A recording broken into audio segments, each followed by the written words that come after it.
Hi there, and welcome to this second podcast in the series on neobanking in India.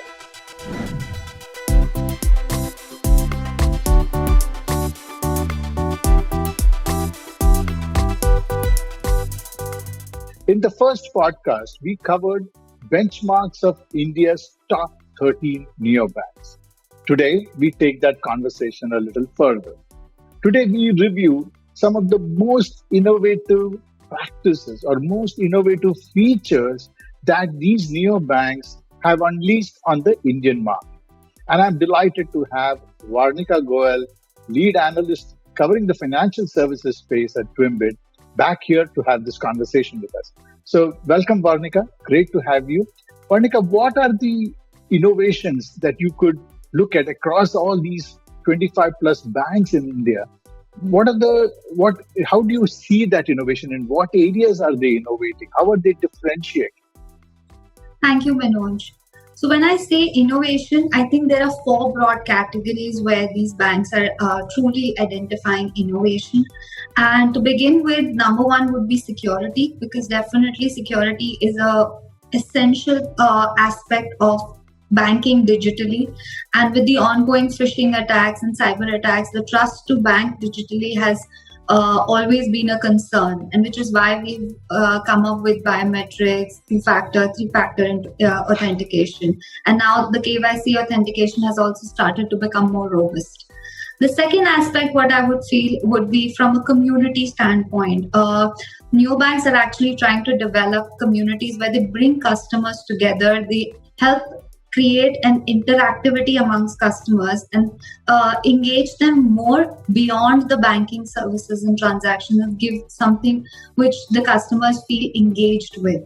The third we talk about is more from reaching to the last mile customer. How do you build that network digitally where you can actually reach out to the masses, where India is largely an underbanked population, and in some cases unbanked as well. So how do you reach out to the customers digitally and actually onboard them and create journeys out of them? And fourth is having targeted value propositions for the customers. So how do you bring in all types of products and services in a one-stop solution, actually thinking about building a super app, and without the customer moving out of the banking space and juggling between multiple apps, actually consume all the services in single app itself. So, great, Varnika. Let's dive straight in. So, which are the top four, and maybe which is the first one that we should cover? In your opinion, one of the most innovative features that the neobanks have brought to the Indian market. Right. So I think what the most innovative feature that we want to talk first about is security. And with security, I would like to take the example of Airtel Payments Bank, because Airtel Payments Bank came up with this concept called SafePay, which is a third layer of security where they are actually asking for a three-factor authentication after the customer has filled in their OTP, and they have also filled in their password or a UPI PIN to authenticate a transaction. Now, what does this third layer of security does? This actually third layer of security is being brought into the system to reduce the phishing attacks, to actually manage cyber attacks, and also build that level of trust with the customer that this transaction is end-to-end secure. And at the same time, it is also ensuring that this activity is happening through an Airtel Network Intelligence Framework, which is actually an AI-driven platform where they are sending out safe pay alerts right after the customer is making a transaction, authenticating a transaction through the two layers.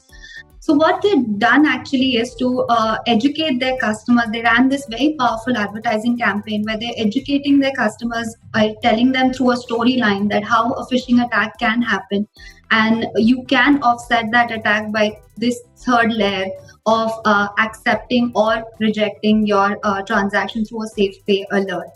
So why I feel that this is really cool, and this feature actually increases my engagement with the platform, is because you're able to do this entire activity in split seconds.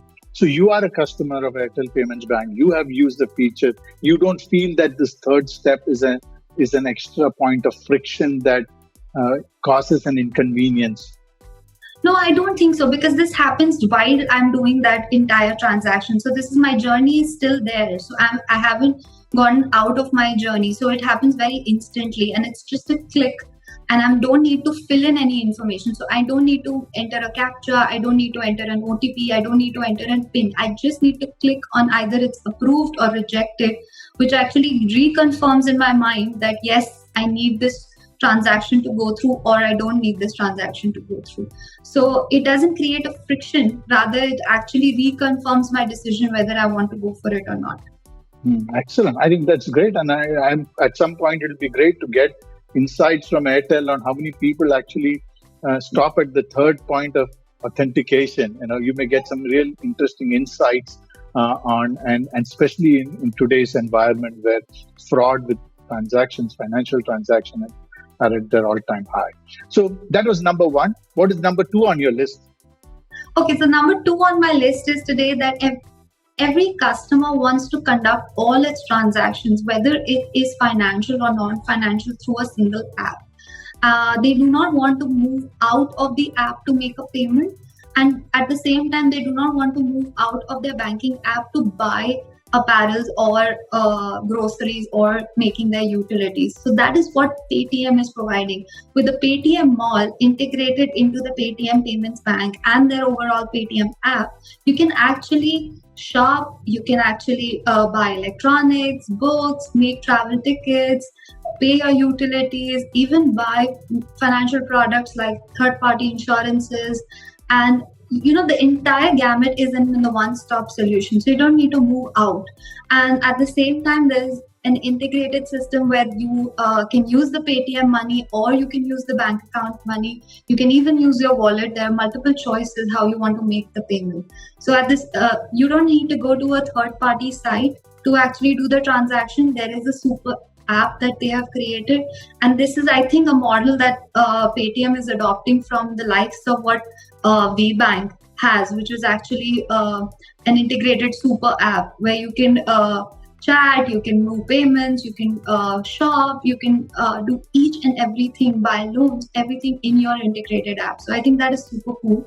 Now, that is where the industries of the future are, where you create an integrated super app and you're able to transact and consume services. So you actually increase your per capita consumption of services, not just for banking, but even for non-banking products and services.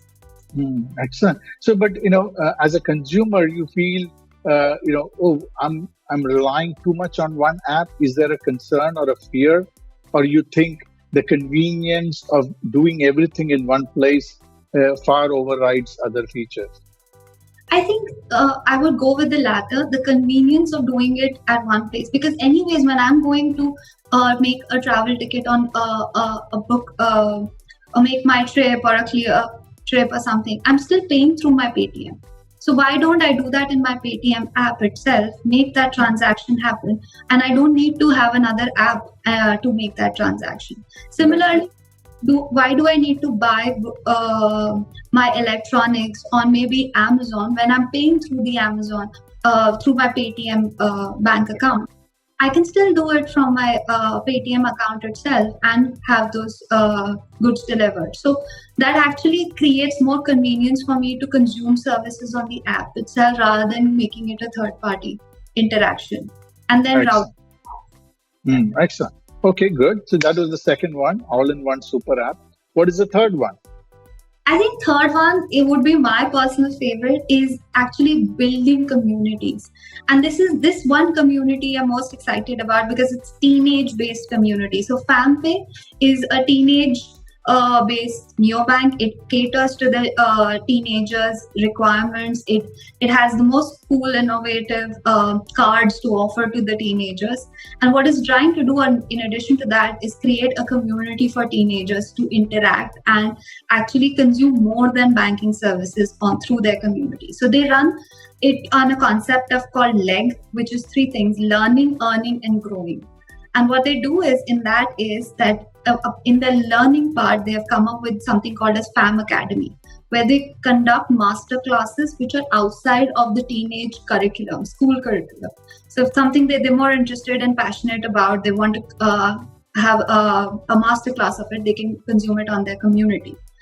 In addition to that, they're actually creating mentorship programs with scholars from IIT and premium institutes, where teenagers can connect with them and have decide their future careers. And they also have counseling sessions on their community for career counseling and mental counseling for teenagers. What they're trying to do in terms of earning is that you can earn something called as FAM coins, which you can redeem as rewards and discounts on their app itself. So how do you do that? You do that through Quizzator, which is like their team-based quiz program. They conduct quizzes which are related to teen interests, for example, football. So they'll pick up any the current league happening, and they're going to talk about that and quiz the kids on that, and you can earn coins based on your scores.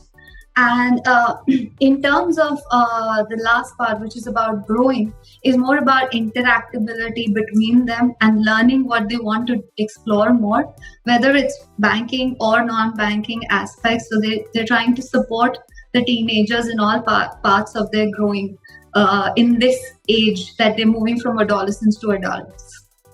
Excellent. So community security super app. Fourth one. What is the fourth one? Okay, the final one is actually reaching to the last mile of the customer, which is actually building a network where you not just are targeting to the urban millennial population, but actually moving a step ahead and building a digital network for banking, the rural community. So this is more about achieving the underbanked and the unbanked goal for the Indian population. So what actually stands out for me here is the Fino Payments Bank branch and business correspondent network. So they established 4 lakh network points where these banking touch points were spread across India in the remotest of locations, where these were not just a bank outlet, but it was more supported from Kirana stores or mobile recharge outlets or small kiosks which are actually set up by the groceries or the vegetable vendors, who actually became the bank correspondents who sell services like opening a bank account, making cash withdrawals or deposits, or taking or making remittances from one point to another. And it actually revolutionized the whole migrant remittances network. Now migrants could actually send small ticket money to their homes at a click of few buttons, and all this was happening through the digital network. And they were actually able to sell more of government run policies and government run account-based, incentive-based accounts to these customers, where they can actually utilize the schemes that are available from the government as well as from their network to actually transact more and earn more money out of it. Excellent. Wow. It's amazing how in a very short period of time, just opening up the sector, we have seen such a wide degree of innovation. Any other ones, Varnika, we missed mentioning other than the top 4 that you want to just quickly highlight for our listeners? Definitely. So I think a few more things that the banks are doing, which is actually cool and innovative. Number one is they're trying to embed something called as predictive analytics, and they're coming up with predictive psychometric tools which actually track your spending and your saving patterns. So you can see how many, in which category you spend most money in, where are the areas that you actually cut down your expenses and save money, and how does your goal setting work. So depending upon what goal have you set for your saving, you can actually track how much have you overshoot or how much you still have the capacity to burn out. So that's something interesting. And I think there are FamPay, Walrus and Finan who have come up with certain propositions like introducing, Walrus is about to come up with a game called Dracoon's Attack. Finan already has a predictive analytics dashboard called FIBO, and FamPay runs challenges like Save the Streak, where it's like a 7-day saving campaign where teenagers come together and make sure that how they can save more money rather than spending it all out. Another thing what I feel is very cool and innovative and is actually gaining a lot of traction and engaging more customers is the innovation that they're doing with their cards. So debit cards used to be usually extremely boring, very standard design, very company centric design. Now it is moving towards a more customer centric design where the customer has the capability of customizing their card with their own signature, have it numberless. It's more from a portrait standpoint than a landscape. And in some cases, I think in the future, they might also be able to grab a metal card and not just a plastic card. Because today, millennials are environmentally oriented, that they believe that, you have to save the environment, you have to be more conscious about what we're putting out in the environment. So I think that is another step that even these neobanks can think about. Thank you very much, Varnika. That was Varnika's top four, right? Security with Airtel Payments Bank, super app of Paytm, community of FamPay, and accessing or unleashing the potential of the last mile with Fino Payments Bank. All four great innovations that are set to transform the future of banking in India. In the next podcast, join us for that one where we'll talk about how quickly can you open a bank account. Is it a matter of minutes, seconds, hours, days, or weeks? And for more content, please log into twimbit.com, join the conversation, give us your feedback, and help us shape and discover the future of research. Thank you very much, Varnika. Thank you, Manoj.